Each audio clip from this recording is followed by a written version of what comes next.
Silang may kasalanan. Talagang magsisimba pa sila, pero gagawa naman sila ng mali at labag sa kautusan ng Diyos. Aba, bakit ako ang pinagsasabihan mo ng ganyan? Napaka-ipokrito ng pamilyang yon. Gagamitin pa nilang simbahan para magbukas silang malinis, ha? Alam nyo ma, sa ginagawa nyong ganyan, kayo talaga yung totoong ipokrito eh. Alam nyo po ba kung bakit? Dahil nagsisimba kayo pero masyado naman kayong laitera at pakialamera sa buhay ng iba. Di ba nasa simbahan pa tayo? Nagsasalita pa yung pari sa harapan pero mas marami ka pang nasiraang tao kaysa naintindihan sa misa? Kung sino-sino ang tinuturo mo na keso malandi, pokpok, masama ang ugali, kabit, ano pa ba? Bakla, tomboy, anak ni ganito na kabit ni ganyan. Bakit ganun ang suot niya? Bakit nagdala pa siya ng ano? Papansin kasi umiiyak habang nagdarasal. Lahat na lang pinupunan nyo, ma. Ganun ba kayong magsimba? Ano bang ginagawa nyo dun? Mag-abang ng kasalanan ng mga tao? Ililista mo ba kung sino sa kanila yung karapat dapat na patawarin ng Diyos at kung sino ang hindi? Sa ginagawa mong ganyan, ma, di ka man lang ba talaga kinikilabutan? Hindi mo man lang ba naiisip na mali ka rin naman? Na isa ka rin sa mga makasalanang tao na nasa loob ng simbahan? Kasi kayo kung sino-sino ang pinag-uusapan nyo, lalo na sina Ate Grace. Di ko makuha kung ano yung galit nyo sa kanila eh. Dahil ba sa nakakaangat na sila sa buhay? Kasalanan ba nilang may pangarap sila? Na palagi silang nagsusumikap? Sa kakapunan nyo sa buhay ng iba, hindi nyo alam na anghel monyo na ang tawag nila sa'yo. Dahil may anghel ang pangalan nyo, pero umaasta kayong demonyo. Minsan, ang pinakamatinding kalaban ay hindi iba kundi sariling kamag-anak. Tulad ni Angelita, isang tiyahing laging may puna at maling kahulugan sa kilos ng pamangkin. Laman siya ng kalsada kung saan nagpapakalat siya ng mga maling kwento laban sa ibang tao. Dahil sa kanyang ugali, parurusahan siya ng isang sumpa. Isang salita na maaaring magpabago ng kanyang pananaw sa buhay. Makakatulong kaya ito para magbago siya o magiging dahilan lang para mas lalo siyang maging masama? Ang pamilyang nagmamayaman, nasa labas na naman kumakain, oh. Picture-picture pa sila ng pagkain nila. Ano ba naman to? Pansit at tinapay lang naman to. Sus! Akala mo naman, ngayon lang sila nakakain ng ganyan. Sino yan, ma? Sino pa ba? Malamang ang mga magagaling mong kamag-anak na nakatira dyan. Sina Ate Grace? Lumabas nga po sila kasi birthday ni Tito, di ba? Hindi man lang tayo isinamang kumain sa labas. Talagang pamilya lang nila. Mukhang itinatakwila tayo ng mga ito, ano? Ay, iba talagang nagagawa ng mga taong may pera. Ang yayabang na. Akala mo naman, hindi mga naging pobre. Malamang ma, pamilya nila yan kaya sila lang talaga may celebration. Saka wala namang mawawala sa atin kung di tayo ma-invite dyan. Bakit kailangan mo pang magalit sa kanila? Paano ba naman kasing hindi ako magagalit, ha? Nung nakaraan, nangungutang ako dyan kay Grace. Tapos, ang sasabihin niya sa akin na hindi niya kayang ipautang yung 20K dahil masyadong malaki. At may pinag-iipunan siya. O tapos, makikita ko ngayon na nasa labas sila, nagmamayabang at nagmamaganda sa mga picture. Ano naman pong gagawin nyo sa 20K? Wala din naman po tayong ipambabayad sa utangin nyo dahil wala pa naman akong trabaho.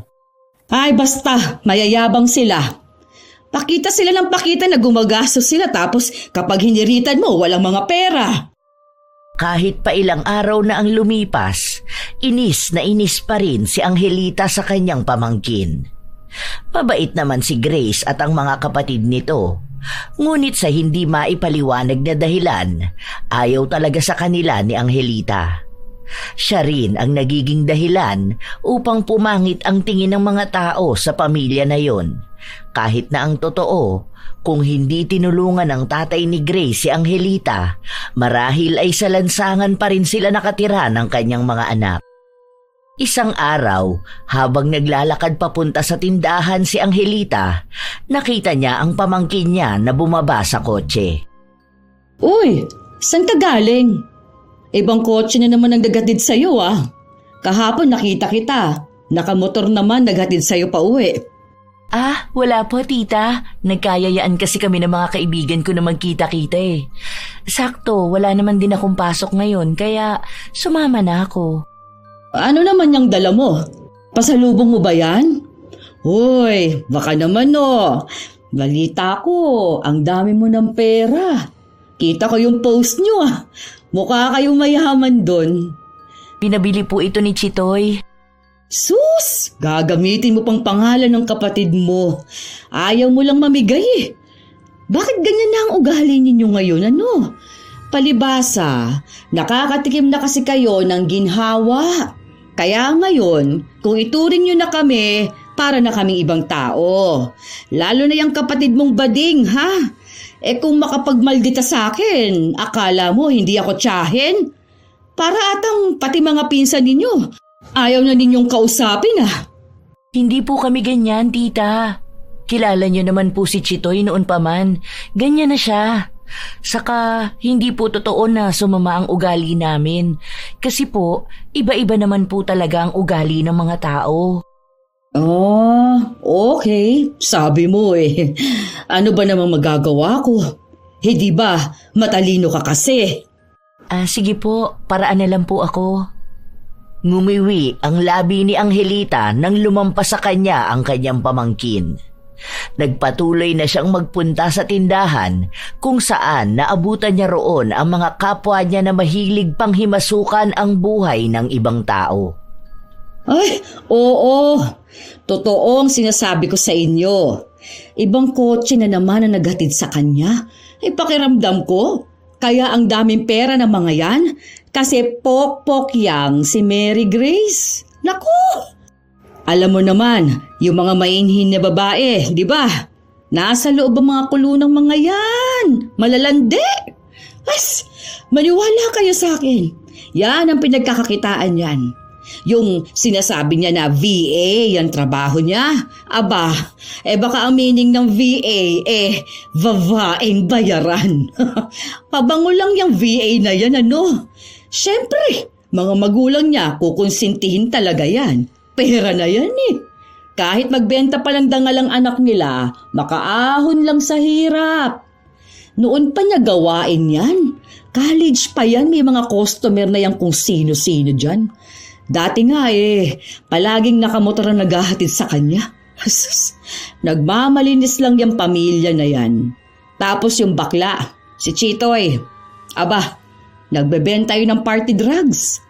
Narinig ko yan minsan may kausap sa cellphone niya. Di ba? Pansin mo rin na mahilig siya magpunta sa party.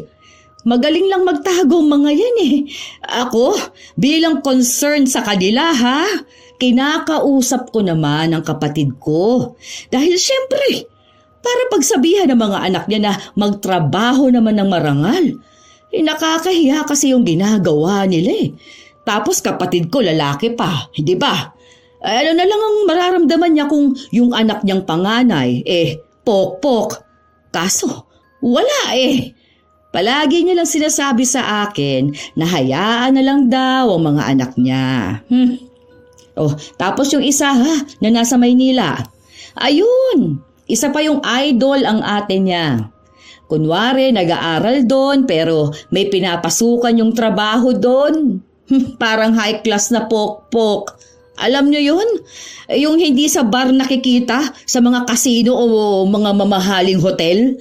Ganon sa nakikita ko sa Facebook, Kung ano-ano na rin ang pinagsasabi ng mga kaibigan ni Angelita sa mga pamangkin niya.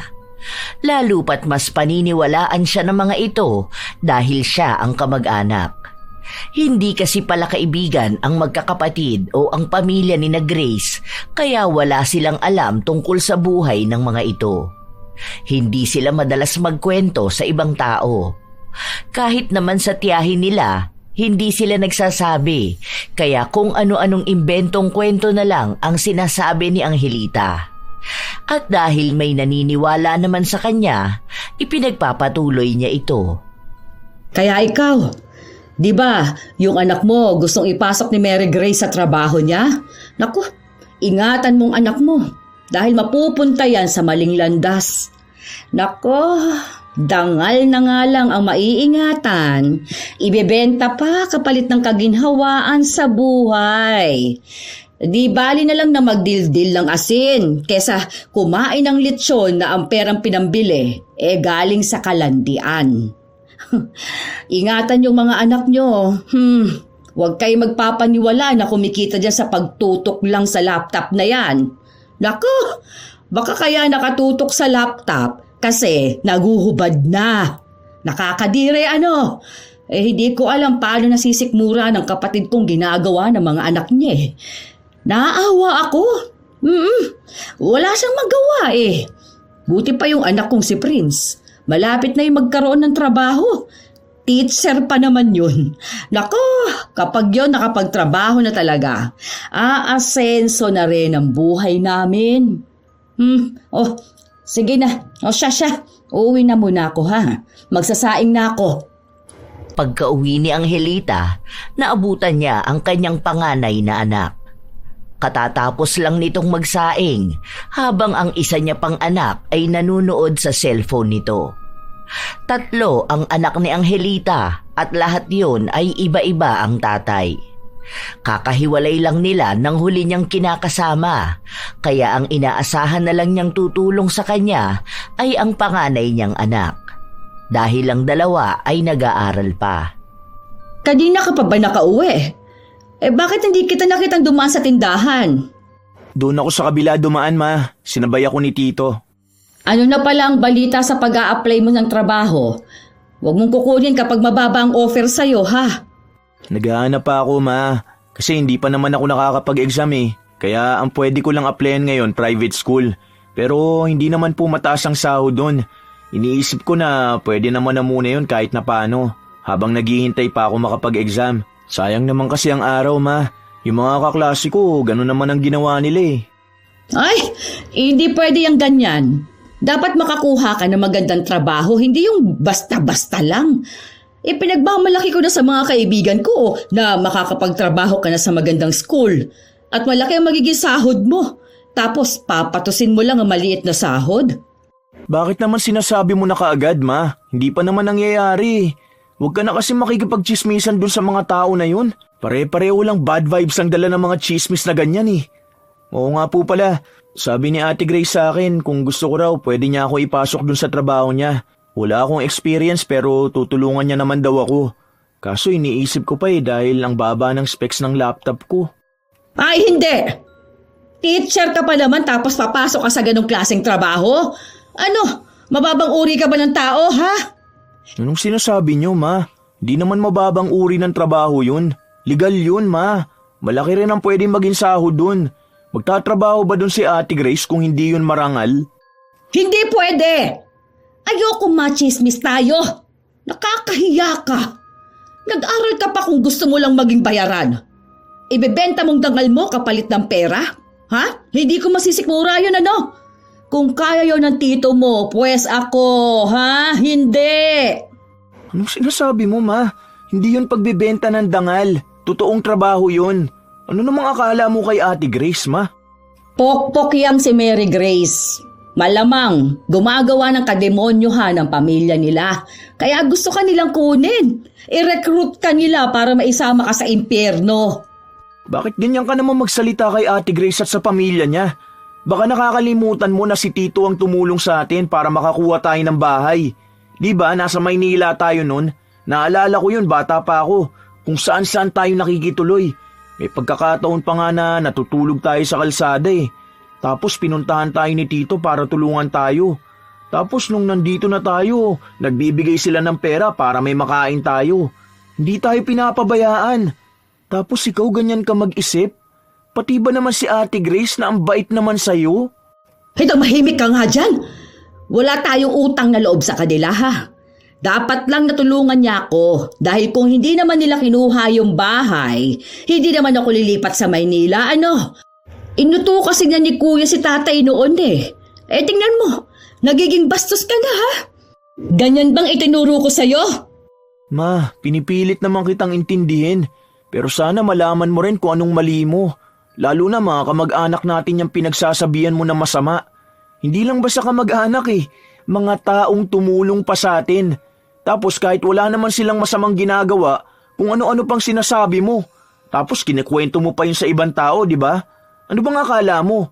Kakampi mo ang mga tsismosa na yon? Malamang kung wala ka dun, ikaw naman ang pag-uusapan nila. Basta! Hindi ka papasok sa trabaho niyang Mary Grace na yan!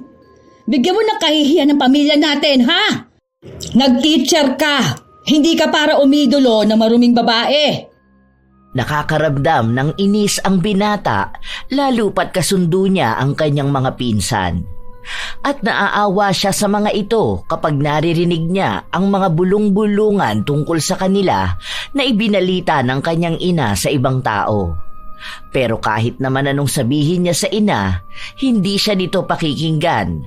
Dahil para kay Angelita, mas tama ang mga sinasabi niya. Ilang araw pa ang lumipas, hindi makakita ng trabaho ang binata dahil kapag sinasabi niya sa ina ang papasukan niya, nagagalit ito sa kanya. At ang unang tinatanong sa kanya ay kung magkano ang sahod. Gusto ng kanyang ina na malaki kaagad ang magiging pera niya. Hindi para sa pamilya niya, kundi para sa ipagyayabang nito. Isang araw, nakita ni Grace ang kanyang pinsan na naglalakad sa labas. Agad na bumaba ng sasakyan ng dalaga para lapitan ito. "Prince, saan ka pupunta? Naglalakad kang init-init, hindi ka pa nagdala ng payong." May dala ako kanina kaso nasira eh. Naghahanap ako ng work, te. "Di ba sabi mo nung nakaraan sa akin, may papasukan kang school?" Oo nga, te. Dapat mag-start na ako nung Monday pa. Kaso di ako pinatuloy ni mama kasi ang sabi niya maliit ang sahod. Hindi naman daw ganun yung sahod na nakikita niya sa Facebook. Bakit kasi hinahayaan mo ang mama mo na magdesisyon sa trabaho mo? Siya na nga ang nagpumilit sa'yo na mag-teacher ka kahit na ayaw mo naman talaga. Tapos ngayon, pati ba naman papasukan mong trabaho? Sabi ko naman sa'yo, pwede ka naman dun sa work ko. Meron din pala akong kilala. Naghahanap sila ng English teacher. Gusto mo bigay ko account niya para kausapin mo? Ayaw nga ni mama ng ganyan eh. Hindi naman daw totoong trabaho. Hindi totoong trabaho? Sumasahod nga ako dun. May ibang teacher akong kilala na naka-work from home naman. Saka, di ba, balak mo naman na pansamantala lang habang naghihintay ka pa ng exam? Try mo na, sayang ang araw. Para kumita ka at makaipon na rin. Kung gusto mo talaga na sa school ka magtuturo, pwede ka naman umalis kapag may nakita ka ng papasukan mo. Ano bang gusto mo? Hindi ko alam, te. Wala nga akong ganang maghanap ng work ngayon eh. Kasi lahat na lang ayaw ni mama. Saka kahit na makapasa man ako sa exam, hindi ko pa rin nakikita ang sarili ko na magturo. Kasi sa totoo lang, alam nyo yan, hindi ko talaga gusto magturo, di ba? Wala akong maramdaman na excitement. Parang more on obligation. Kasi gusto ko talaga magluto-luto. Kaso, minamaliit ni mama eh. Kasi sabi niya, pang karinderya lang naman daw ang mapapasukan ko. Di katulad kapag teacher, yayaman pa kami. Hay, try mo kaya na wag makinig kay tita. Hindi naman sa sinusulsulan kita ha, pero try mo pakinggan kung ano ba yung gusto mo talaga. Kasi kung ganyan, baka malipasan ka ng panahon kakaisip kung ano ba talagang landas ang gusto mong tahakin. Ang taas kasi ng expectations ni tita eh. Minsan hindi na makatotohanan masyado. Parang gusto niya unang sahod mo palang makakabili na kayo ng bahay at lupa. Lahat naman nagsisimula sa mababa munang sahod. Panimula lang naman. Nakakapag-isip-isip na ang binata sa mga sinabi sa kanya ng kanyang pinsan. Alam niya na handa siyang tulungan si Grace kung sakali man na meron siyang pakiusap dito. Mabait pa rin ang pamilya ng pinsan niya sa kanila kahit na ang daming paninirang ginagawa ng kanyang ina. Minsan nga, nahihiya na lang si Prince na makisuyo ng mga bagay-bagay. Pero ang mga kamag-anak na niya ang nagsasabing lumapit lang siya kapag kailangan niya ng tulong. Ilang araw pinag-isipan ng binata ang magiging desisyon niya hanggang sa nagkaroon na siya ng lakas ng loob. Pumunta siya sa bahay ng kanyang pinsan at kinausap ito. Ayos lang, te. Kasi yung laptop ko mababa ang specs eh. Baka hindi ako makapasa dyan. Wala rin ako ibang gamit. Ay, wait lang. May kakilala ko na nagbebenta ng all-in-one PC. Gusto mo ba yun? Pwede mo yun magamit. Sale ang mga binibenta nun. Wala naman akong pambili ng ganyan, te. Alam mo naman na wala pa akong trabaho. May mga pinapasukan ako para lang magkaroon ng konting pera pero hindi ko kaya yung bigla ang pagbili. Pautangin na lang kita. Saka mo na lang ako bayaran kapag nakasahod ka na. Ha? Nakakaya naman, te. Wag na. Baka mamaya wala ka na rin pera o may iba ka pang pagkakagastusan. May mga utang pa nga ako sa'yo, di ba? Hindi ko pa bayad yung mga yun. Para naman sa trabaho mo to. Hindi naman kita pinipilit na magbayad ka agad. Saka mo ko bayaran kapag may pera ka na talaga. Ano ka ba? Sino-sino ba namang magtutulungan kundi tayo-tayo lang?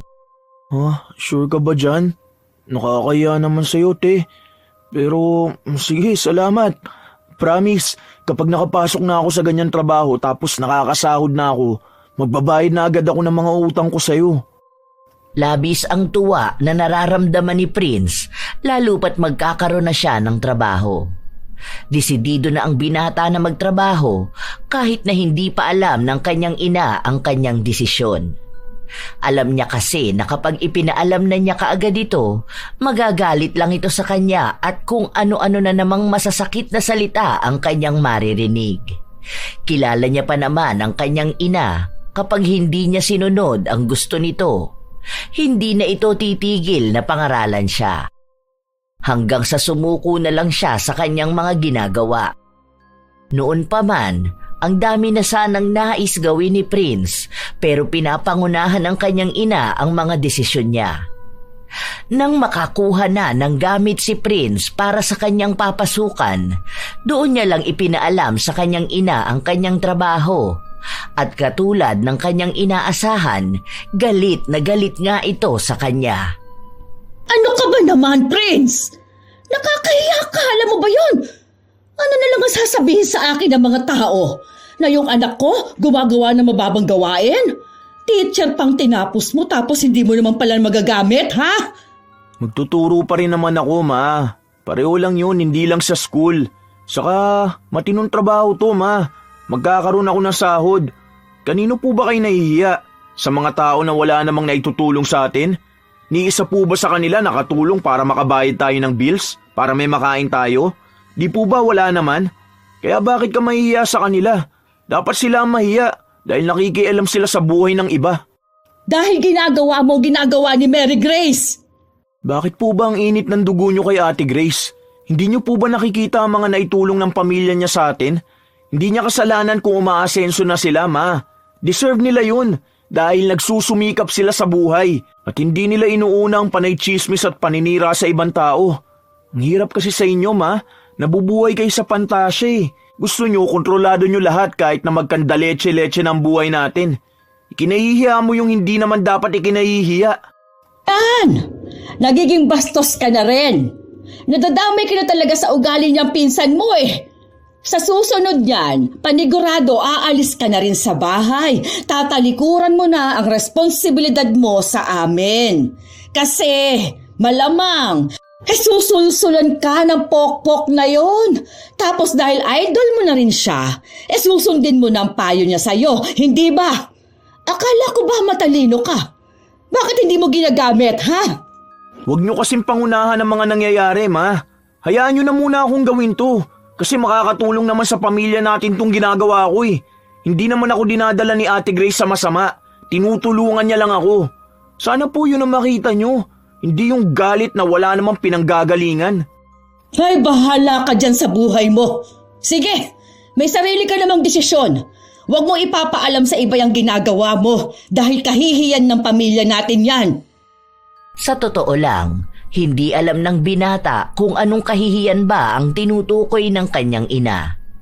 Wala naman silang dapat patunayan sa ibang tao dahil wala naman din silang maipagmamalaki sa buhay.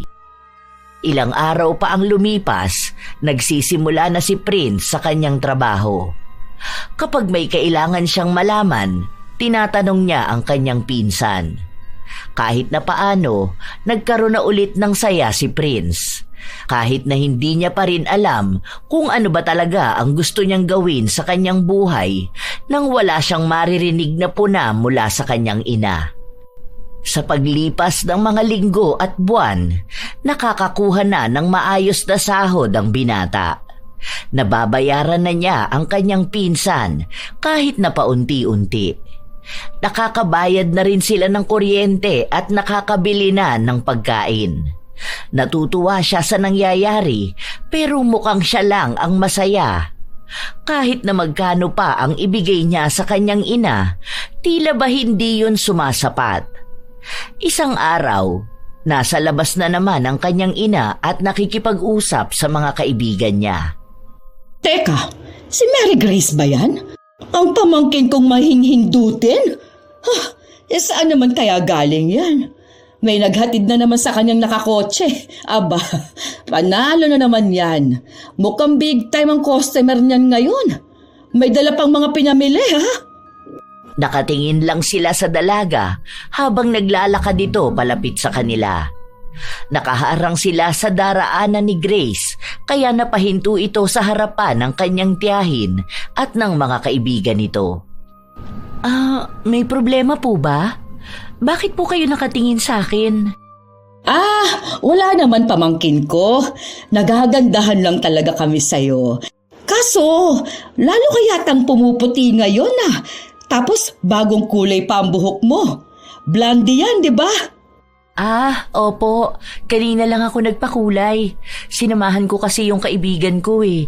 Tapos nadamay na rin ako magpakulay ng buhok. Ganun ba? Oo nga. Bagay yan sa'yo. Paraan na lang po ako. Hindi po kasi ako makadaan. Umusog si Angelita at muli nilang sinundan ng tingin ang dalaga hanggang sa makarating ito sa kanilang bahay. Doon na naman nagsimulang maglabas ng paninirang salita ang mga kaibigan ni Angelita. Sa totoo lang, tuwang-tuwa siya sa tuwing lalaitin ang kanyang pamangkin.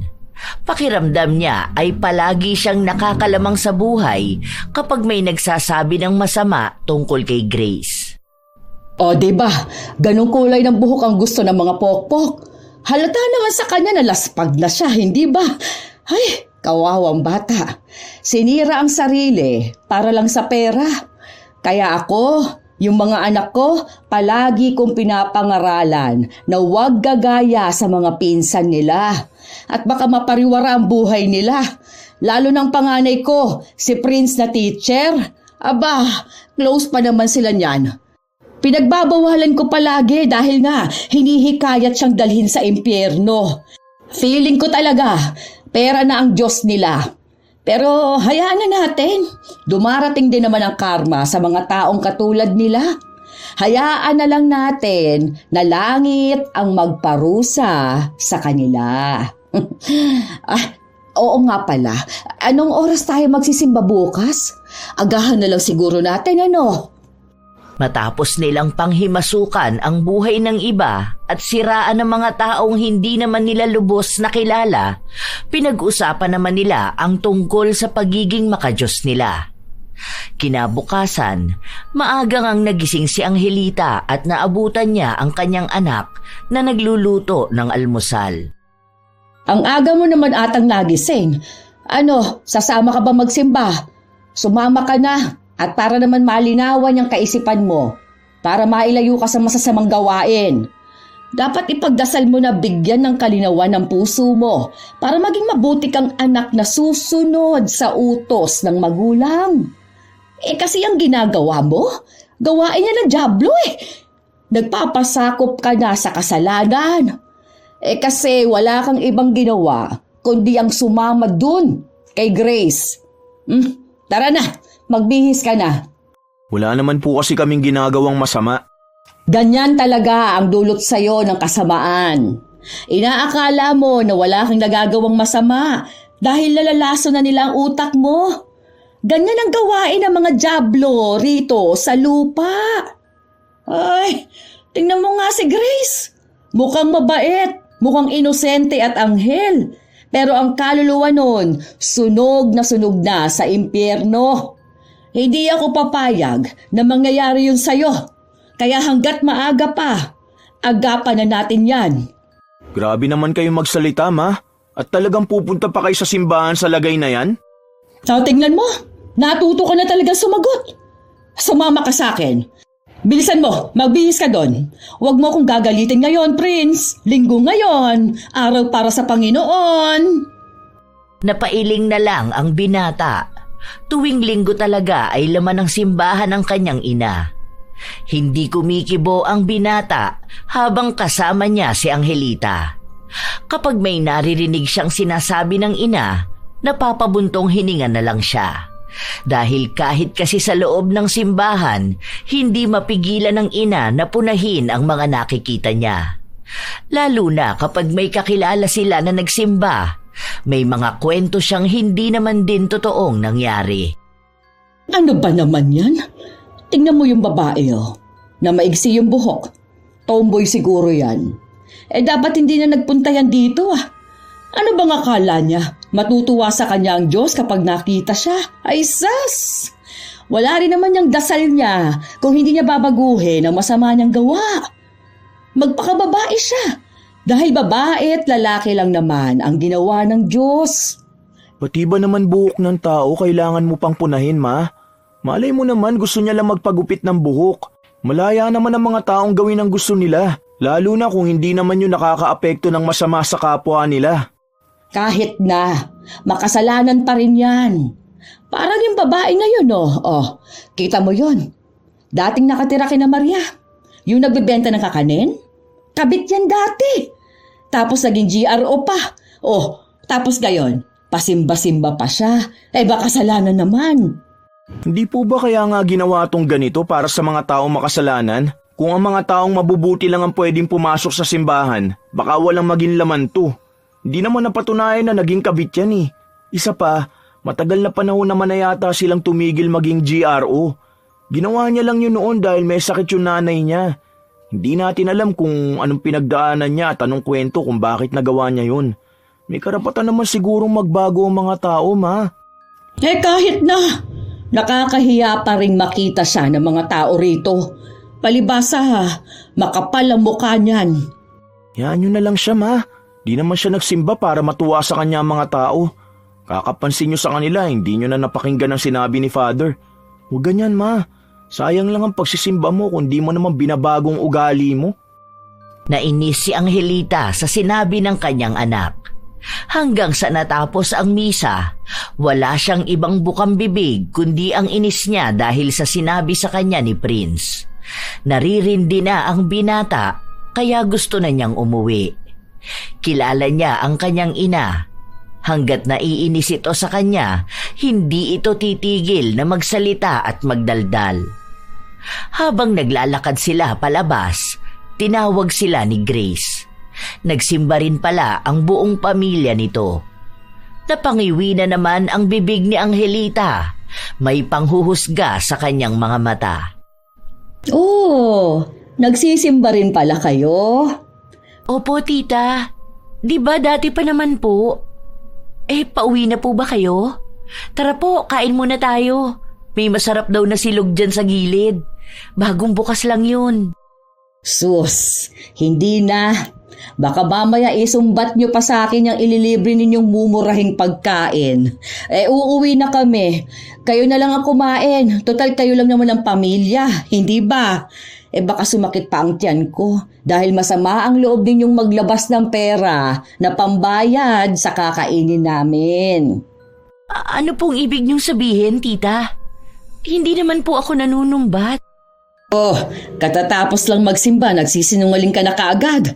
Hindi pa nga ata bawas ang kasalanan mo Nagdagdag ka na naman. Ma, ano ba naman yung pinagsasasabi mo? Tara na nga, umuwi na tayo. Pasensya ka na, te ha. Hindi ko alam dito kay mama Baka gutom na to. Kung ano-ano na lang ang sinasabi. Salamat na lang sa alok, te. Next time na lang ha. Nais pa sanang magsalita ni Angelita pero pinigilan na lang siya ng kanyang anak. Ang binata na lang ang nahihiya sa inaasta ng kanyang ina. Lalo pat naroon ang buong pamilya ni Grace. Hiyang-hiya si Prince. Hindi na nga siya masyadong makatingin sa mga yon dahil kahit na anong kabutihang gawin sa kanila, hindi man lang marunong magpasalamat ang kanyang ina. Pagka-uwi nila ng bahay, muling nagpatuloy sa pagdadaldal si Angelita. Yes, bakit mo ba ako pinipilit na umuwi, ha? Totoo naman ang sinabi ko. Ma, alam mo ba ang mga sinabi mo kanina? Talaga ba, ma? Kaharap pa sina Tito, gaganunin mo ang anak nila? Mabait naman si Ate Grace. Maayos kanyang kinausap, di ba? Niyabangan ka ba niya? Nag-alok lang naman siyang kumain eh. Bakit? Mali ba ang sinabi ko sa kanya na baka masama ang loob niya kapag nilibre niya tayo? Dahil alam ko na balang araw isusumbat niya sa atin yon. Nagpapadala ka sa bait-baitan ng babaeng yon. Ewan ko, ma. Ewan ko ba kung bakit ang hirap mong pagsabihan? Hindi naman porket mas matanda ka, dapat palagi ka na lang tama. Nasa simbahan pa lang tayo kanina, may kasalanan ka na agad. Ano ba, ma? Nakaka-stress ka naman. Silang may kasalanan. Talagang magsisimba pa sila, pero gagawa naman sila ng mali. At labag sa kautusan ng Diyos. Aba, bakit ako ang pinagsasabihan mo ng ganyan? Napaka-ipokrito ng pamilyang yon. Gagamitin pa nilang simbahan para magbukas silang malinis, ha? Alam nyo, ma, sa ginagawa nyong ganyan, kayo talaga yung totoong ipokrito eh. Alam nyo po ba kung bakit? Dahil nagsisimba kayo pero masyado naman kayong laitera at pakialamera sa buhay ng iba. Di ba nasa simbahan pa tayo? Nagsasalita pa yung pari sa harapan pero mas marami ka pang nasiraang tao kaysa naintindihan sa misa? Kung sino-sino ang tinuturo mo na kesyo malandi, pokpok, masama ang ugali, kabit, ano pa ba? Bakla, tomboy, anak ni ganito na kabit ni ganyan. Bakit ganun ang suot niya? Bakit nagdala pa siya ng ano? Papansin kasi umiiyak habang nagdarasal. Lahat na lang pinupunan nyo, ma. Ganun ba kayong magsimba? Ano bang ginagawa nyo dun? Mag-abang ng kasalanan ng mga tao? Ililista mo ba kung sino sa kanila yung karapat dapat na patawarin ng Diyos at kung sino ang hindi? Sa ginagawa mong ganyan, ma, di ka man lang ba talaga kinikilabutan? Hindi mo man lang ba naiisip na mali ka rin naman?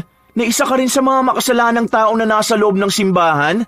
Kasi kayo kung sino-sino ang pinag-uusapan nyo, lalo na sina Ate Grace. Hindi ko makuha kung ano yung galit nyo sa kanila eh. Dahil ba sa nakakaangat na sila sa buhay? Kasalanan ba nilang may pangarap sila? Na palagi silang nagsusumikap?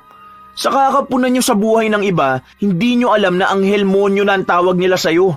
Dahil may anghel ang pangalan nyo, pero umaasta kayong demonyo. Bastos ka na talaga! Yan ang napapala mo sa kasasama sa malandi mong pinsan na yon. Naiimpluwensya na ng kademonyuhan nilang utak mo. Simula ngayon, ha? Titigilan mo na yung trabaho na tinulong niya sa'yo at wag na wag ka nang lalapit sa pamilya na yon. Tignan mo, sumasagot ka na sa akin. Tapos kung ano-anong pagbibintang ang sinasabi mo sa akin. Wala kang karapatan na magsalita ng ganyan sa akin, ha? Tandaan mo, anak lang kita. Hindi mo alam kung anong pinagdaanan ko sa buhay ko, ha? Katulad lang din po yan na hindi nyo alam ang pinagdadaanan ng ibang tao. Hindi rin naman po kayo malinis, di ba? Kung makatawag kayo ng malandi sa iba para naman pong hindi iba-iba ang tatay ng aming tatlo. Huwag nyo pong kagalitan si Ate Grace kung ganito ang ugali ko. Ma, pagod na kasi ako sa mga pinaggagagawa nyo eh. Lahat naman ginawa ko para sa pamilya natin. Pero ang gusto mo kasi palagi yung ikaw ang masusunod. Gusto mo hawak mo kami sa leeg. Kapag kaaway mo, dapat kaaway rin namin. Kapag ayaw mo ang isang tao, dapat ayaw rin namin sa kanya. Kung anong gusto mong ipagawa sa amin, yun dapat ang gagawin namin. Sinusunod ka naman, ma. Pero hindi sa lahat ng pagkakataon dapat kang sundin. Kung aalis ako sa trabaho ko, ano na naman mangyayari sa atin, ha? Hindi pa naman ako nakakapag-exam eh. Hindi ko pa alam kung papasa ako. Kapag naganap ako ng ibang trabaho, ayaw mo naman. Kasi gusto mo yung halos milyon na ang gigitain ko sa isang sahod pa lang. Manahimik ka! Ang kapal talaga ng mukha mo para magsalita ng ganyan sa akin. Hindi mo na talaga ako nirerespeto bilang ina mo. Malamang, pagsasabihan kita. Dahil sabi nga nila, mother knows best. Alam ko kung ano magpapaganda ng buhay mo.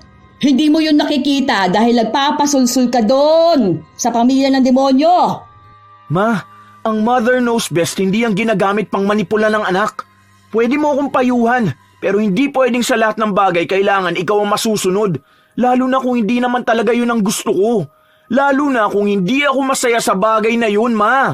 Tao ako, may emosyon, may desisyon. Gusto ko rin naman pakinggan ako. Hindi! Ako pa rin ang ina na nagluwal sa'yo at malaking utang na loob mo sa akin. Kaya akong dapat na masusunod sa lahat ng gagawin mo. Wala ka sa mundong to kung hindi dahil sa akin. Kaya simula nung ipinanganak kita, ako na ang dapat na magdidikta sa'yo sa lahat. Kaya wag mo kong paandaran ng mga salita mong ganyan. Bukas na bukas, kakausapin ko yung Mary Grace na yan para hindi kanya sulsulan na maging masamang anak. Palibhasa kinukonsente ng mga magulang niyang gumawa siya ng masama. Ma, ano ba kasing masama? Wala namang masama sa trabaho ni Ate Grace Hindi siya pokpok, hindi siya malandi. O kung totoo man yan, labas na tayo sa buhay niya. Pero kilala ko si Ate Grace, matino siyang tao, maayos ang trabaho niya, hindi katulad ng ibinibintang mo sa kanya. Awa na lang, Ma, para sa pamilya rin natin to. Tigilan mo na ang paninira sa kanila. Sila yung taong tumulong sa atin nung walang-wala tayo. Sila lang din yung sumusuporta sa akin para dito sa pamilya natin. Wala silang ginagawang masama. Basta, hindi ako naniniwala dyan sa mga pinagsasabi mo. Nilalason lang nila ang utak mo para paniwalaan mo sila. Tumahimik ka dyan. Hindi tama ang opinyon mo. Ang akin lang ang tama. Baka sa mukha ng binata na pagod na siyang magpaliwanag sa kanyang ina. Dahil halata naman na hindi siya pakikinggan nito kahit pagaano kaklaro ang mga salitang sinasabi niya. Papaniwalaan ng kanyang ina ang anumang nais niyang paniwalaan. Nagpatuloy pa rin si Prince sa kanyang trabaho habang ang kanyang ina naman ay nasa labas upang makipag-usap na naman sa mga kaibigan niya. Sabi ko sa inyo never talaga akong nagkamali sa mga sinasabi ko. Nahalata ko na nga na buntis yang si Jenny Lynn. Pansin ko kasi yung balakang niya, ang laki. Tinatago pa nila yon, hindi ba? Kapag nadaan dito sa atin, palagi pang naka-jacket. Ang init ba naman sa Pilipinas? Paano? Tinatago niya ang tiyan niya. Naku! Sino kayang tatay nun? Di ba, tomboy, yung huli niyang dinala dyan sa bahay nila? Nabuntis na hindi pa naman kasal. Naku pa, mga tao talagang ganyan. Hindi na itatago ang kakatihan sa sarili. Ang pinag-uusapan nila ay ang isa sa mga kapitbahay nila. Hanggang sa bigla na namang napunta ang usapan nila sa pamilya ni na Grace. Nagkataong kasi na dumaan sina Chitoy at Grace. Bihis na bihis sila at mukhang may pupuntahan. Bigla namang nagkatinginan ang magkakaibigan matapos nilang marinig ang salitang booking. Maya-maya pa, may dumating na puting kotse at sumakay roon ang magkapatid. Narinig niyo ba yon? Booking daw, di ba? Hindi ba ang booking sa mga babaeng bayaran lang yon? Mukhang dalawa pa sila ng kapatid niya. Hay, nako. Hindi kaya nahahawa ng sakit ang magkapatid na yan? Ay, nakakatakot na talaga. Isipin mo, paano kung may HIV ang mga yan? Di ba, balita ngayon na ang daming kaso ng HIV sa Pilipinas. Ang bilis lang kumalat. Paano ba naman kasing hindi kakalat kung may mga ganyang klase ng tao? Hindi ba? Good luck na lang talaga sa mga pamangkin ko na yan. Wala na saan ang ibang kabataan ang magaya sa kanila. Sa panahon ngayon, hindi mo na mapagkakatiwalaan ang itsura ng mga tao. Kahit kasi mukhang mabait, may itinatagong sikreto. Maruming pagkatao. Kung ano-ano na namang pangit na salita ang lumabas sa bibig ni Angelita laban sa kanyang mga pamangkin. Ganoon ang palagi niyang ginagawa. Hindi siya tumitigil na laitin at magbalita ng ikasisira ng pamilya ni Grace. Hanggang sa nakarating na sa kanyang kapatid ang pinapakalat nito laban sa dalaga. Kinausap siya nito pero nagmamatigas pa rin si Angelita na aminin kung ano ba ang kamalian niya. Kumakalat na raw kasi ang mga maling balita tungkol kay Grace at nakakaapekto na ito sa dalaga. Hindi ko naman kasalanan kung hindi lang ako ang nakakapansin ng ginagawa ng anak mo. Di ba? Saka, ano ba naman yung dinadahilan niyang depression na yan? Ang aarte ng mga kabataan ngayon. Samantalang sa atin noon, hindi naman uso yan. Ang sabihin mo, nakikiuso lang yung anak mo sa mga mental health breakdown na yan. Hindi yan magkakaroon ng depresyon kung marunong sana yang magdasal. Di ba?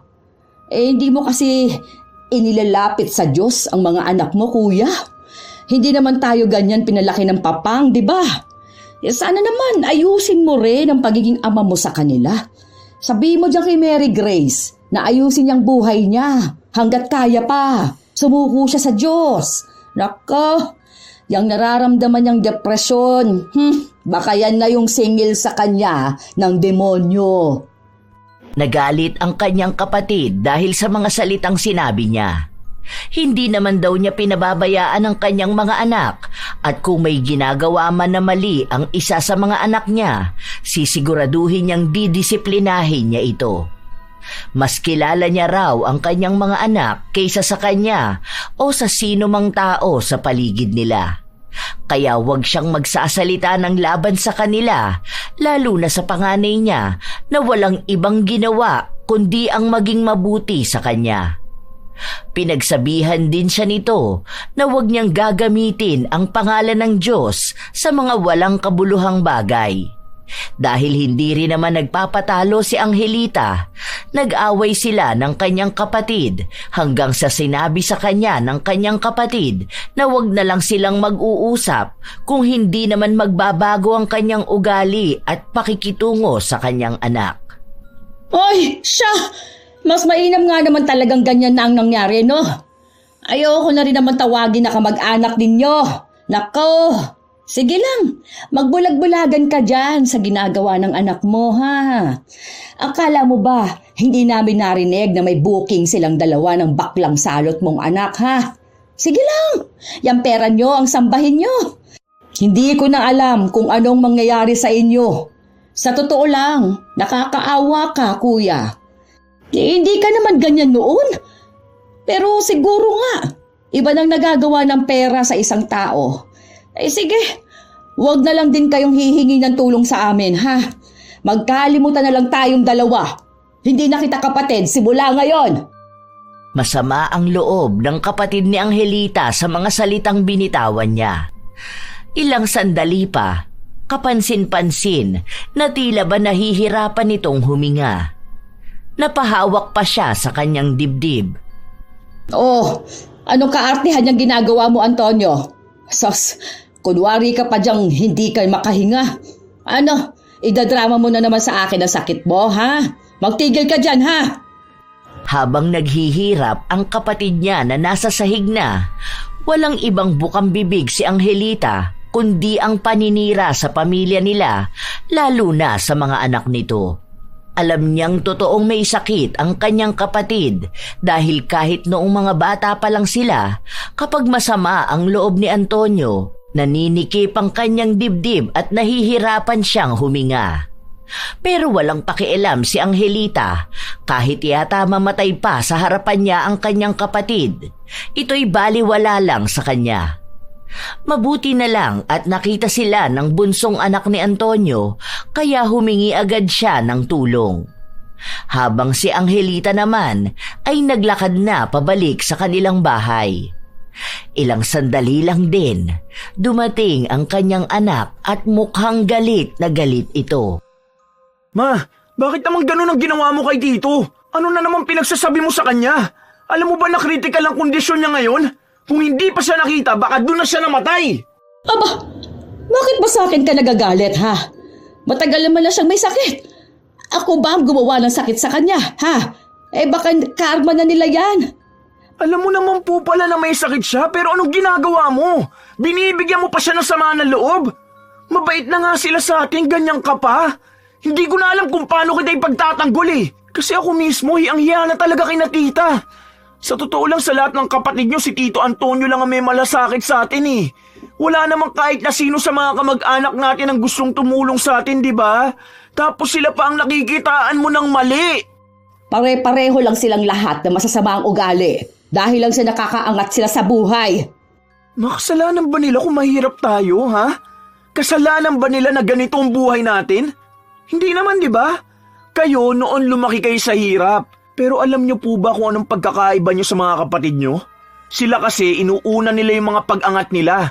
Kayo inuuna niyo ang kasiraan ng iba. Sa halip na intindihin niyo kung paano kayo aasenso, ang iniintindi niyo kung paano niyo hihilahin ang ibang tao pababa. Hindi mo alam ang pinagsasabi mo dahil wala ka sa sitwasyon ko, ha?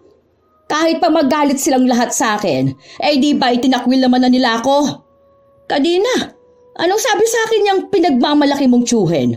Ang sabi niya sa akin, mas maganda na putulin na lang namin ang ugnayan namin. Bakit niya nasabi yon?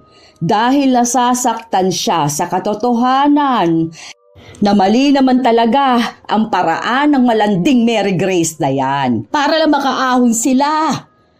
Di ba? Tama naman ako. Sige, ipagtanggol mo siya. Ipagtatanggol ko talaga sila dahil totoo naman na maayos silang tao eh.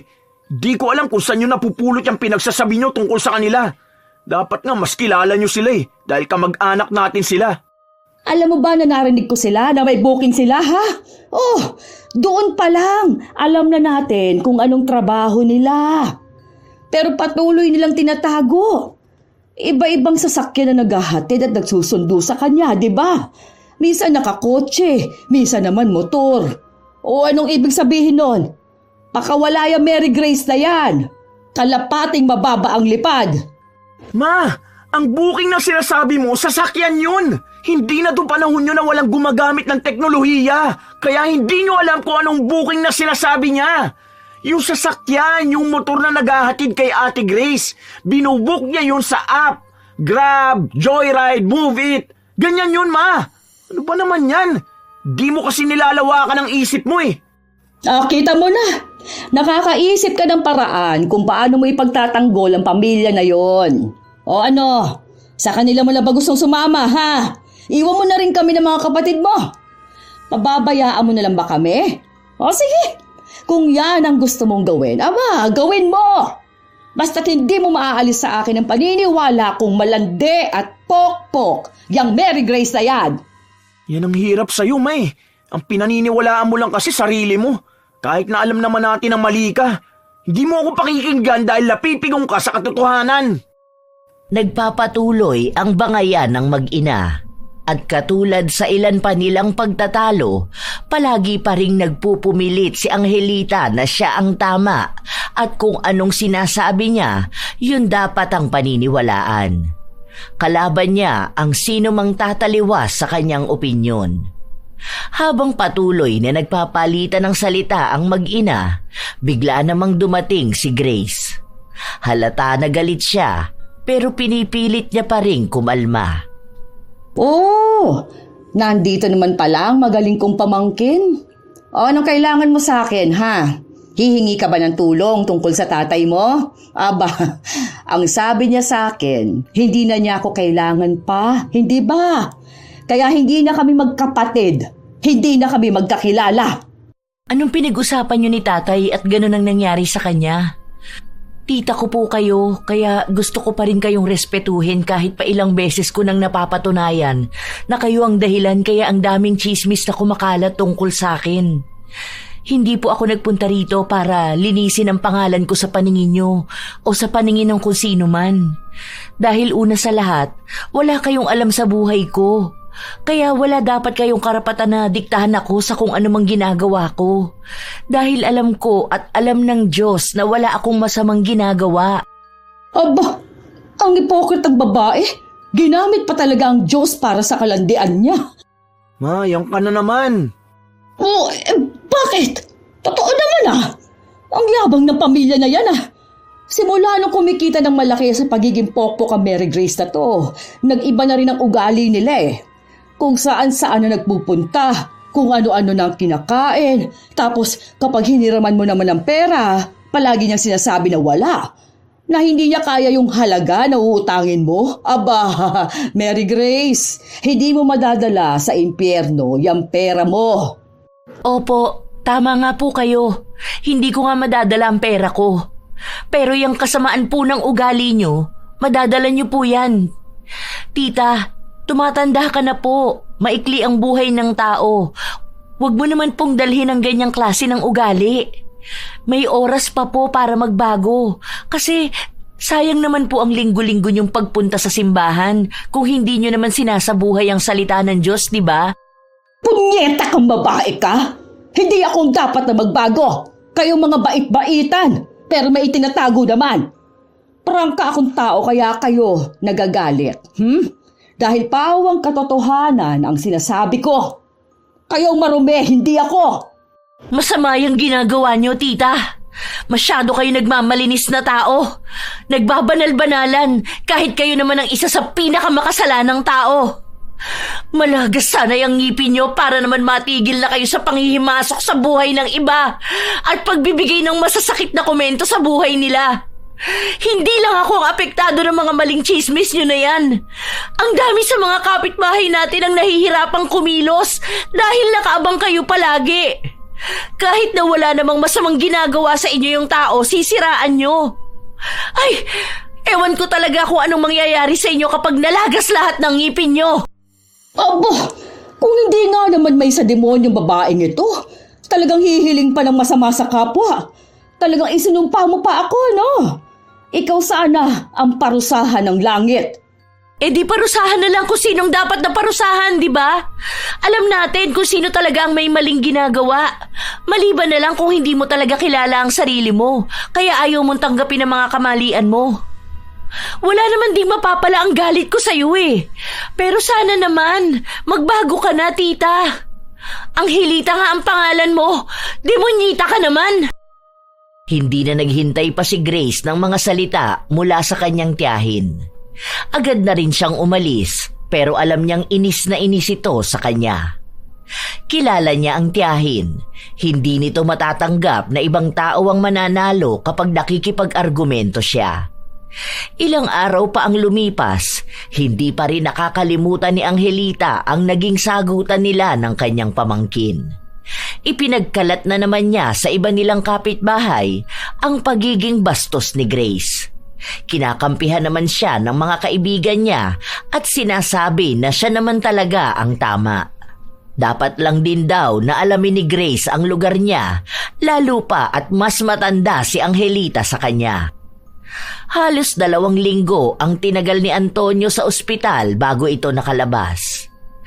Isang araw, habang nasa simbahan si Angelita, napansin na naman niya ang pamilya ng kapatid niya. Nasa kabilang upuan lang sila at tanaw na tanaw niya ang mga ito. Sus, ang pamilyang epokrito. Ano namang ginagawa ng bakla sa simbahan, di ba? Mga satanistang mga yan, tapos nandito sila. Ay, awa na lang talaga sa mga kaluluwa nila. Sus, isa pa yung Grace na yan, oo. Kapag nakikita ko talaga yung babae na yan, inis na inis ako. Kumukulo talagang dugo ko eh. Walang hiyang babaeng yan. Naalala ko na naman nung isinumpa niya ako. Hinamon pa ako kung sino raw sa amin ang paparusahan ng langit. Eh di ba, halata naman na siya yun. Ako, tingnan mo, hindi ako lumiliban sa pagsimba. Palagi akong maaga, hindi ko kinakalimutan tong araw ng linggo. Umiiling-iling pa si Angelita habang sinasabi niya ang mga salita na yon. Nang sandaling may dumaan sa harapan niya para umalis, tumama ang bag ng babae sa kanyang bibig. Humingi naman ng dispensa ang babae dahil nagmamadali raw talaga siya. Pagpangit ang babae yun ah! Hindi kasi nag-iingat! Ang sakit! Ang tigas ng bag niya! Teka, ngipin ko ba to? Binahulog na 2. Tingnan mo nga! Sinabi ng mga kaibigan niya na may 2 sa baba niyang ngipin ang natanggal. Wala kasi siyang ibang naramdaman. Hindi niya yun malalaman kung hindi niya pa nakita ang lagas niyang ngipin. Sa taranta ni Angelita, kahit na hindi pa tapos ang misa ay agad siyang umuwi sa kanila. Tiningnan niya kung anong nangyayari. Habang sinusuri niya ang mga ngipin niya, may 3 natanggal sa itaas. Hindi siya makapaniwala dahil sa edad niyang yon ay maganda ang ngipin niya at hindi pa siya nagpupustiso. Diyos ko po! Ano to? Please, anak! Tulungan mo ko. Ano ba to? Ay! Ha? Ano nangyayari sa inyo, ma? Tingnan mo siya. Nalalagos ang ngipin ko. Ano ba nangyayari sa akin? Dali mo ako sa hospital, anak ko. Ayoko mabangi. Ang bakit pa naman ko pag walang ngipin? Baka magbaka ka na siyang. Ano kalahin nila nakatanda na ako? Sinamahan ni Prince ang kanyang ina na magpunta sa dentista dahil walang ibang ginawa si Angelita kundi ang magsisigaw. Takot na takot siya sa maaaring kahinatnan ng kanyang itsura kapag nalagas ang lahat ng kanyang ngipin. Ngunit kahit pa magpunta sila sa dentista, hindi pa rin naman naagapan na matanggal ang lahat ng kanyang ngipin. Naubos, walang natira kahit na isa. Dahil sa nangyari, nag-iiyak na lang si Angelita. Hiyang-hiya rin siya na lumabas ng bahay dahil ano na lang daw ang sasabihin ng mga tao sa kanya at ang malala ay baka pagtawanan pa siya ng mga yon. Napirmi sa bahay si Angelita ng halos 2 linggo. Hindi na siya nakikipag-usap sa mga kaibigan niya kaya wala na siyang nasisiraan pang iba. Ma, alis muna ako ha. May bibilin lang ako sa palengke. May ipapasabay ka ba? Wala naman. Kahit ano lang. Isarado ang pinto, ha? At baka may makakita sa akin. Sige po, ma. Labas na ako. Pagkadaan ni Prince sa harapan ng mga tinuturing na kaibigan ng kanyang ina, narinig niyang pinagchichismisan nila si Angelita. May sinasabi silang malubha na raw ang sakit nito at kaya hindi lumalabas ay dahil nakakahawa yon. Ilan lang yon sa mga maling balita na naririnig ni Prince. Hindi na lang niya sinasabi sa kanyang ina dahil halatang problemado rin si Angelita. Ilang beses na ring sinubukan ni Angelita na magpasukat ng pustiso, pero kapag nakukuha na nila, palaging maluwag o kaya'y bigla na lang nahuhulog kapag nagsasalita siya. Hindi nila alam kung anong misteryo ang nangyayari. Pero iisa lang ang alam ni Prince. Sa wakas ay natigilan na rin ang kanyang ina na makipag-usap sa ibang tao at magbahagi ng mga mali-maling kwento. Alam na ng pamilya ni Grace ang nangyayari sa kanilang tiyahin dahil sinabi ito ni Prince. Pero dahil si Angelita nga ang ayaw makipag-ayos sa kanyang mga kamag-anak, hinayaan na lang din nila ito. Isang araw, bago magsimulang magtrabaho ang binata, napansin niyang may awayang nangyayari sa labas. Noong silipin niya, nakita niya ang kanyang ina na nakikipagsabunutan sa kaibigan nito. Inawat niya at doon niya nalaman na nakarating na pala kay Angelita ang mga mali-maling chismis tungkol sa kanya. Sinugod niya ang mga ito at inaway. Pinapasok ni Prince ang ina sa kanilang bahay para matigil ang kaguluhan. Hindi bang sabi ko sa inyo dito na lang kayo sa bahay? Kung ayaw niyo mapag-usapan kayo ng ibang tao, dito lang kayo. Pinag-uusapan lang tapos puno ang sakit na sinasabi nila meron ako. Hindi naman nila alam ang pinagdaraanan ko, di ba? Saan sila nalang nakakaranas ng ganito? Di ba ganyan naman po kayo noon? Kung ano-ano rin pinagsasabi nyo sa ibang tao eh. Tapos yung mga kaibigan yung chismosa ang kasama nyo. Ngayon, kayo na ang pinag-uusapan ng mga yan. O ano pong pakiramdam? Di ba hindi kayo natutuwa? Ganyan din po ang pakiramdam ni na Ate Grace at nung ibang tao. Tanggapin nyo na lang kasi, ma. Hindi naman na rin talaga tutubo yung ngipin nyo. Yan ang itsura nyo. Yan na kayo. Kung pag-chismisan kayo ng iba, eh ano naman po? Ganun talaga yun eh. Ang chismosa kapag na-chismis magagalit. Kung hindi nyo sana sinimulan niya noon, eh di sana maayos kayo ngayon, di ba? Yung Mary Grace kasi na yan eh. Siya may kagagawang bakit na nagkakaganito. Ano na naman pong kinalaman ni Ate Grace? Hindi pa sinumpa niya ako. Ni Magneta yun. Yung nagkatotoo. Ay, nagpapapaniwala naman po kayo masyado sa mga ganyan. Hindi naman totoong sumpa na yan eh. Kung nagkakaganyan kayo, baka yan na yung kabayaran sa mga maling pinagsasabi nyo noon. Nalagas yung ngipin nyo dahil sa kapupuna at pangimasok sa buhay ng ibang tao. Kung nahihiya kayo, wag na kayong lumabas. Hindi nyo pa rin po ba gets na hindi nyo kaibigan ng mga tinuturing nyong kaibigan noon? Magkakaibigan lang kayo kapag sinisiraan nyo ang ibang tao. Pero pati sila gustong kasiraan mo. Tapos yung mga taong mabuti sa'yo, yun ang mga sinisiraan mo noon. Kaya yan, wala kayong kaibigan o kamag-anak kahit isa. Sana po maintindihan yung sinasabi ko, Ma. Noong una ay hindi pa rin kayang tanggapin ni Angelita ang mga katotohanan na sinabi ng kanyang anak. Lahat pa rin ng maling nangyayari sa buhay niya, ang pamilya ni Grace ang kanyang sinisisi. Sa paglipas ng ilan pang mga buwan, halos lahat na sa lugar nila ay nakaaway na ni Angelita. Kahit pa ang mga taong tinuring niyang kaibigan. Umabot na hanggang sa kabilang bayan ang nangyari sa kanya. Kahit na hindi niya kilala, may nasasabi tungkol sa kanya. Doon lang siya lubos na naapektuhan. Hindi na siya makalabas dahil pakiramdam niya lahat ng taong makakakita sa kanya ay may maling iisipin tungkol sa kanya. Sa tuwing nakakarinig siya ng tawanan, pakiramdam niya siya na agad ang pinagtatawanan. Ganon kalala ang epekto sa kanya. Kapag nasa simbahan siya, hindi na rin niya pinapakialaman ang ibang tao, hindi katulad noon. Dahil bumaliktad na ang lahat, siya na ang pinag-uusapan at kinukutya. Sinasabi na nagmumukha na siyang matanda dahil nga lubog na ang kanyang pisngi. Wala na siyang ngipin at dagdag pa ang pagiging stress. Ilang buwan pa ang lumipas. Tila ba marami pa ring napagtanto si Angelita. Napatunayan niyang tama ang mga sinabi sa kanya ni Prince na pinapakisamahan lang siya ng ibang tao para makasira ng iba. At kapag siya naman na ang nasira, wala ni isa sa kanila ang dadamay sa kanya.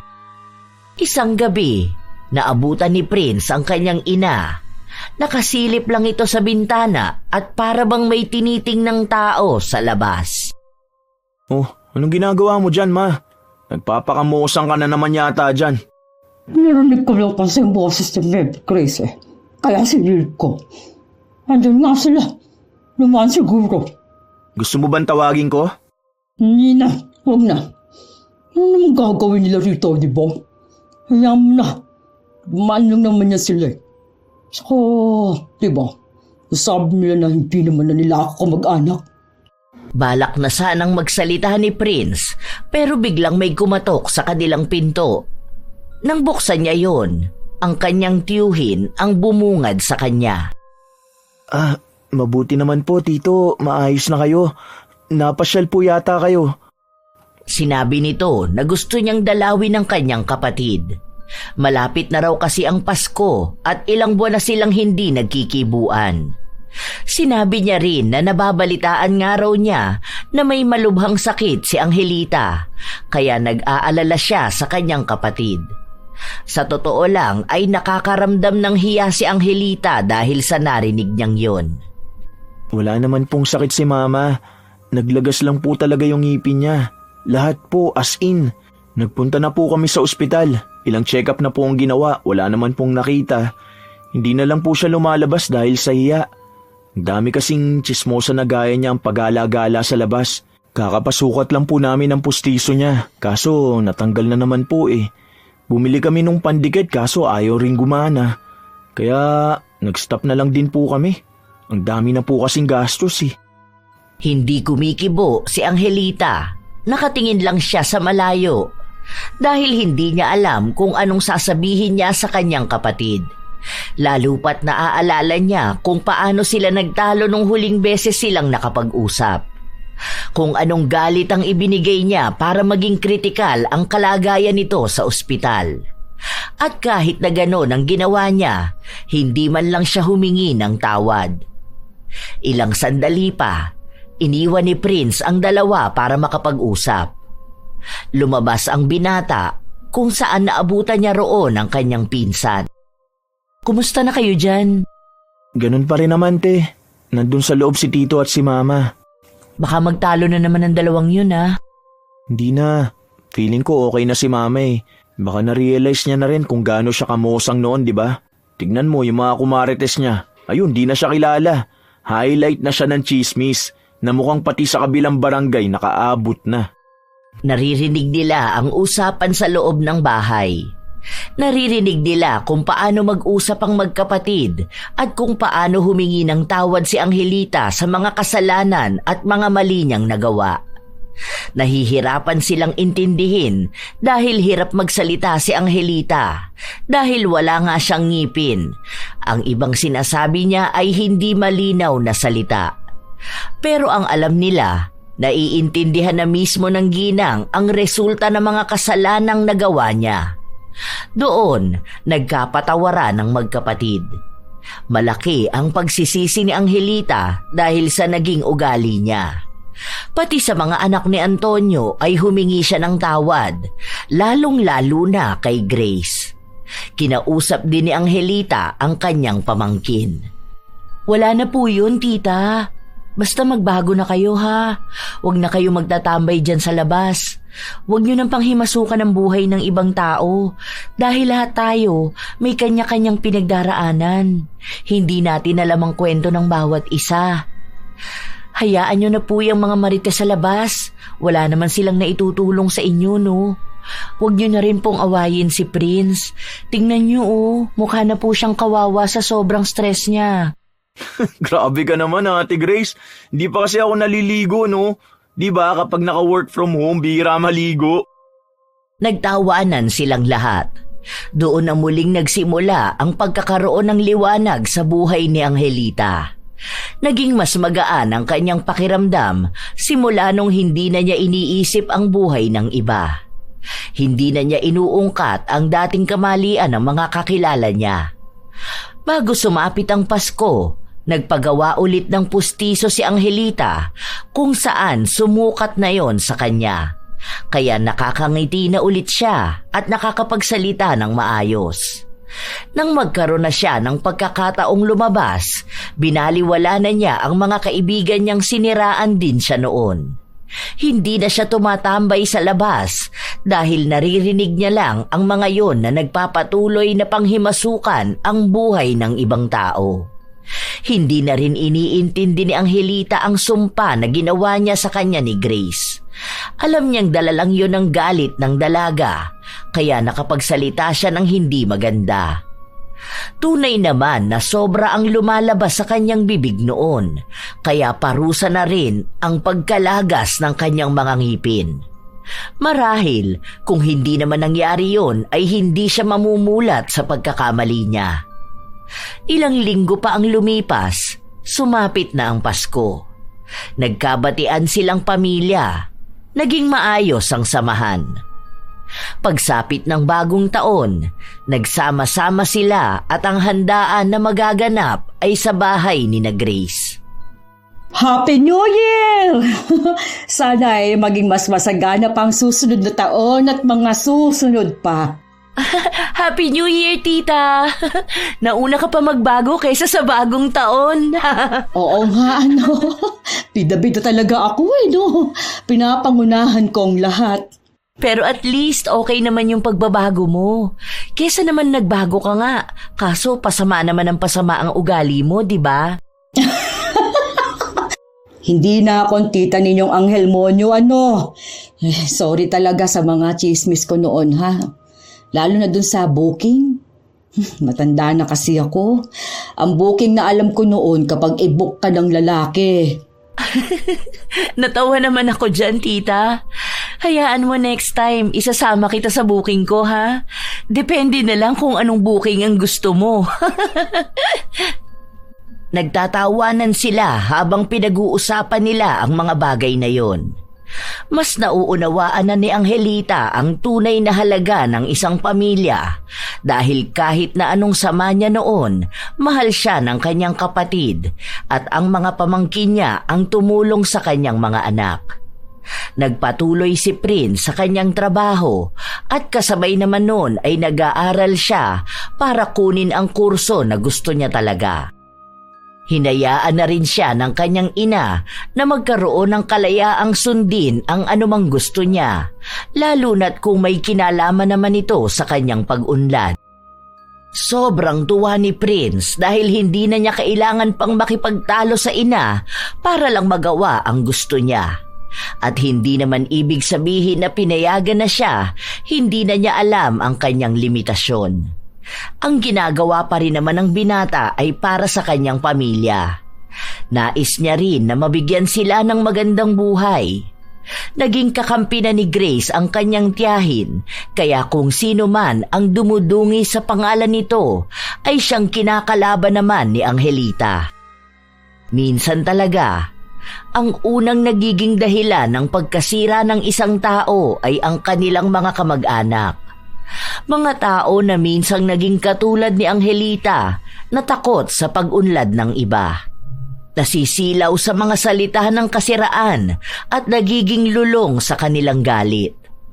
Mga tao na iniisip na sila ang mabuti habang ang iba naman ay walang karapatan na magbago.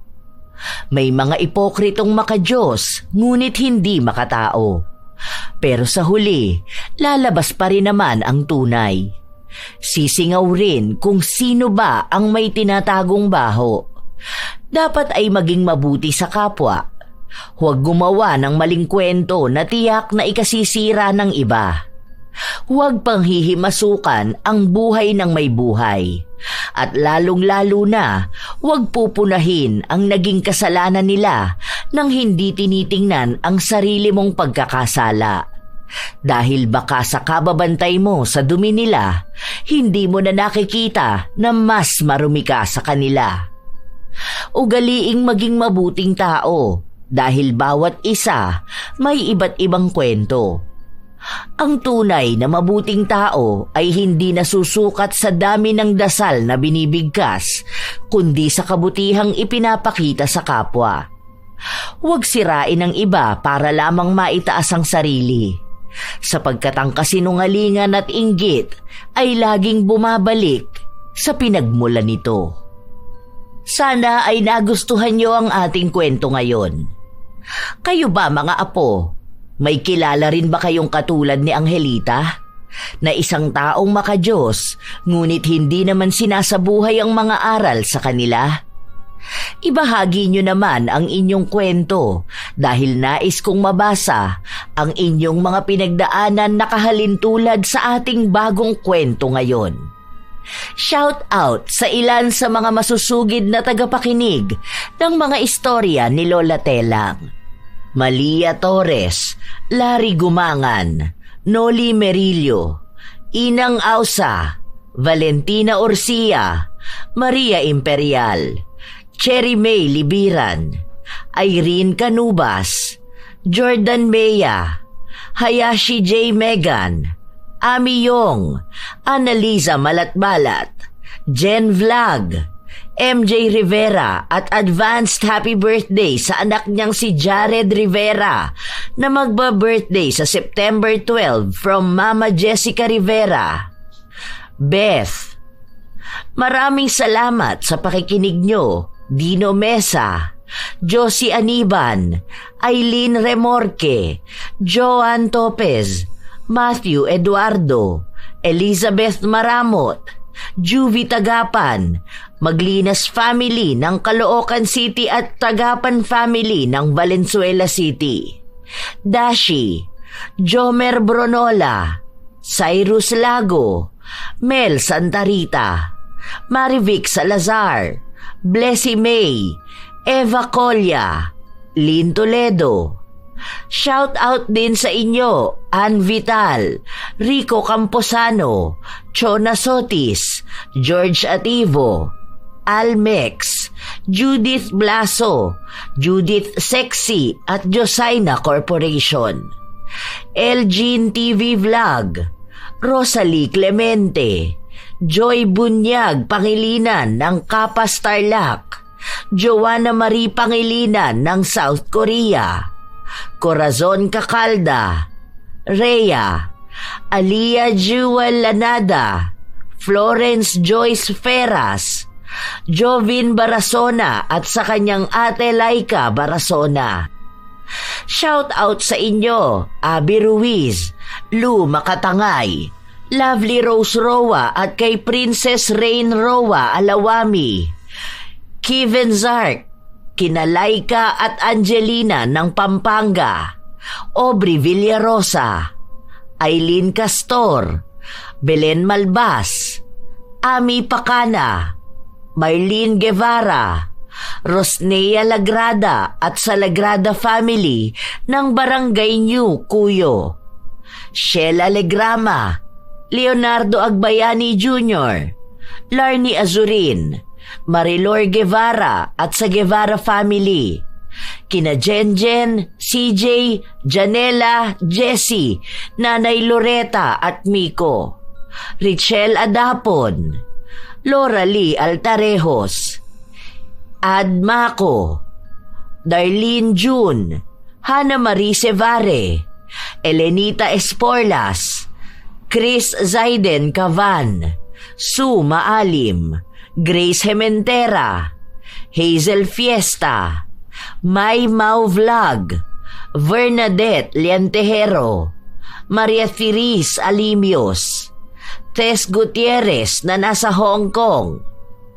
Maraming salamat sa pakikinig nyo, Re Basil, Raymond Icamina, Merly Villarimo, Herin Canete, Vampire, Olivia Ramirez, Grace Giabia, Lani Capile, Mea Espiritu, Maribel Balabag, Gia Gigi, Esteli Reyes, AJ Chua, Francisco Neng at sa kanyang napakagandang asawang si Jeremy Saranillo Francisco, Supladang Pasaway, Lance MBB, Clarissa Telo, Lane Cardiente, Roda Bieri at kay Roslyn Mangilin.